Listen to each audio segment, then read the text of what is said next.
You're watching The Outliers, brought to you by MW Network Plus 254. An area that's pretty much arid with temperatures running up here to as much as 32 degrees centigrade. At this time, things are dire here. Maize flour, Kenya's staple, is a scarce commodity. And despite the government's efforts to try and salvage the situation, things still don't look too well. The government's cheaper version is available in superstores across the country, but in rarity. And where maize flour is easily available, it's so expensive for an average Kenyan, whose budget today stands at $1 a day.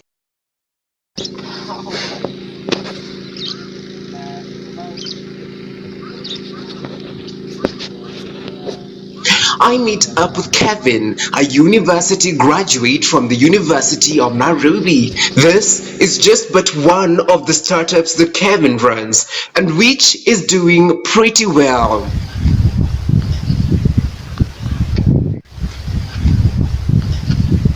Despite the situation in the country, Kelvin is able to produce his own green or hair on an absolutely bare and parched piece of land, and in return making gold out of the green. I make about 5,000 shillings every week from the vegetables alone. That's the skuma, the spinach, and the kenyeji ones.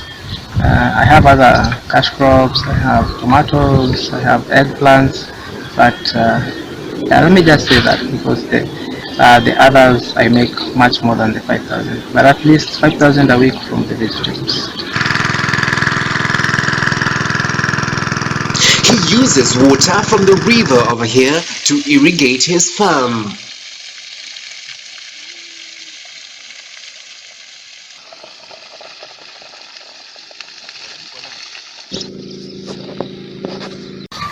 With irrigation, I normally irrigate maybe once per week if there are some showers, if it's very cloudy. If there are no clouds, if there is a lot of sun, then twice per week on my crops. Irrigation it's vital because if the plant doesn't get enough water, it gets stunted growth, and it won't perform very well.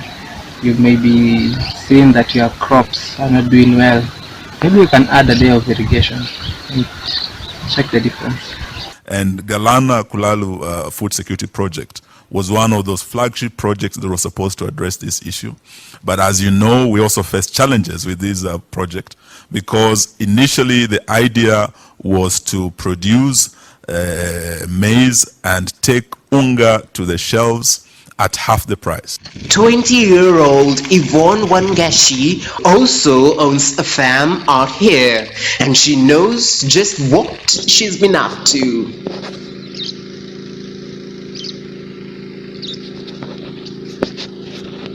Okay, farming, it's a paying job whereby, like me, okay, the money I get from the farm, it's the money that pays my rent, pays my transport, and pays my other expenses like buying clothes and buying gifts for my friends and everything that I want. I trust farming because I might work on my qualification and yet I don't get work, whereby I'll be disturbing people asking for money, and I can use abilities to do something that is more profitable. For those young girls who think agriculture it's all about getting themselves dirty and touching so many things here and there, let me tell you today that agriculture, you can do it in a commercial way, whereby you hire people, you hire tractors whereby they come and plow your farm. People come and plant the seedlings and seeds, which after time or a short period of time you will be harvesting. For me, it's cool. It's one of the affordable jobs that you can do on your own.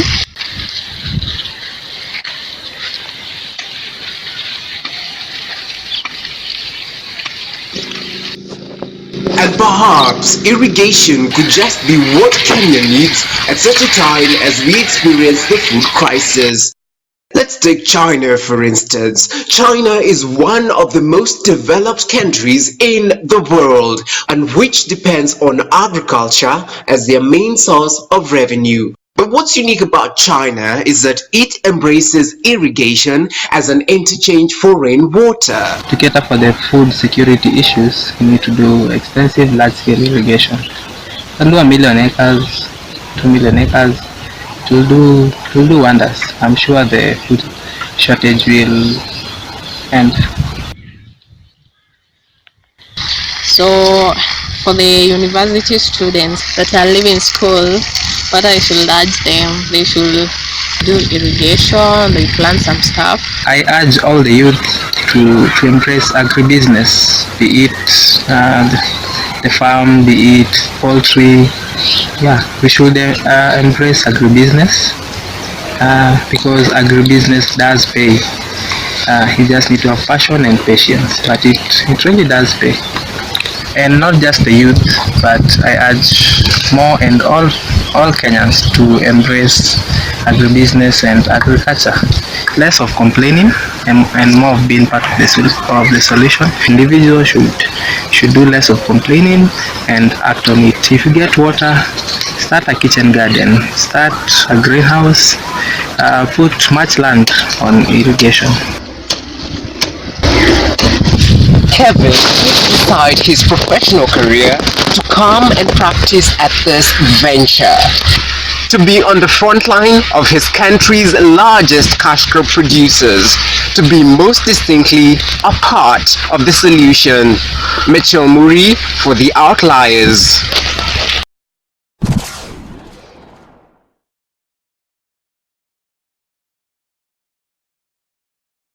In a world where the trend is all that matters, we present to you the best of reality television. Ladies and gentlemen, let's get ready for The Outliers Reloaded.